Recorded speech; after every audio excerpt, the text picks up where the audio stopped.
Alien Skin concert ye yawedde neranga omugambo guli mu kubeera nga gutokomoka. Ngenda kwogera ku bintu bibiri. Abantu basinga okubeera nga bemulugunyako ekya Alien Skin okujjanga Yesu Kristo ku musalaba, naye ate kyasoose okubeera nga akola kyekyokubeera nga anywa akayaga, naye ng'ekifaananyi kya portrayinze kya Yesu Kristo. Then ne turn up ya Alien Skin tutandikirewa.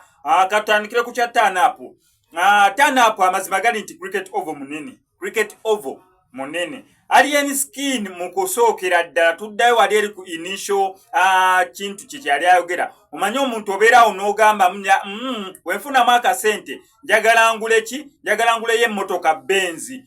Ogenda ofuna akasente ng'amazima z'olina zikusobozesa kukola ki? Kugula ka VTs. Kati wafuna sente n'ogula ka VTs tetegeeza munne yali first choice yo nedda. Ekituufu kiri nti obeera olina emmotoka nga weevuga naye ng'omutima gwo gwali gwagala Benz. Kati Alien Skin initially omutima gwe gwali gwagala kuba Hotel Africana ng'agyewulira ng'agyekakasa. Ne Hotel Africana ne bakansolinga concert ye oba date y'olwo olunaku ne bagala nedda tugenda sobola kwena nga tuteekawo ekivulu kya Alien Skin ne babaddiza sente. Simanyi byonna nga tamuzi bwe zaagenda mu maaso. Then okusinza nti Alien Skin already yali awanise nga tusobola saza mu concert n'abuuzabuuza ebifo ebyaliwo nga Cricket Oval yaliwo. Cricket Oval ne Hotel Africana. Amazima Hotel Africa Cricket Oval erimu bu Hotel Africana ndowooza ng'emirundi 5 nnyinza okugamba n'etaano nnyinza okubeera nga ngambye emitono. Eyinza okubeeramu nga bu Hotel Africana emirundi nga yinza okubeera nga giwera ne 12. Gap ya Hotel Africana kubanga Hotel Africana ffenna tugimanyi bulungi nnyo nti bakozesa parking ya Hotel Africana. Parking gye babeeramu tebalina kifo nedda bakozesa parking. Kati okuba akalayini ka Hotel Africana parking yaako buyinza okubeera nga buweramu bulugo Hotel Africana.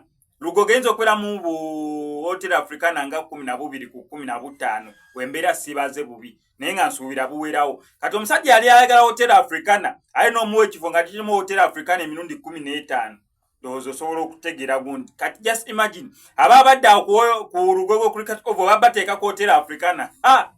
Hotel Africana yandijjudde n'abamu ne babulwa n'obw'okuyingira. Kibeera nga ekyali ku Freedom City abamu tebandiyingidde singa badda kituufu yabadde ategese Hotel Africana nga bantu abona we bagenzi. Abamu tebandiyingidde bandibadde bangi nnyo bwe bati abamu ne batayingira na kuyingira. So ekyo ekya turn up nkimaze ababadde Lugogo Cricket abantu babadde bangi naye obuzibu obuliwo nti ne Lugogo Cricket Oval nayo nnene. Kati statement yange akitegedde kubira Mukama mu ngalo ez'amaanyi.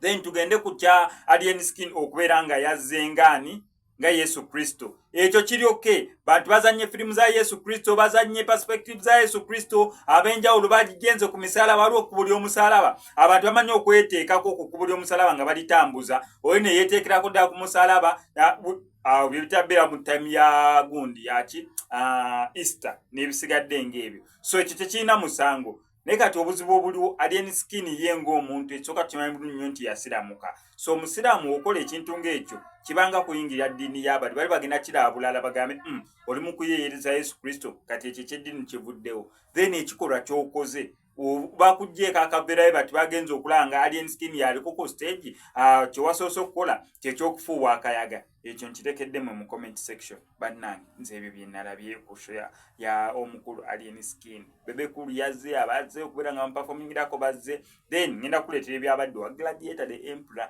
wano ku SMS Media ky'obonkoya subscribing nga nyinga notification bell ebisigadde obitulekere.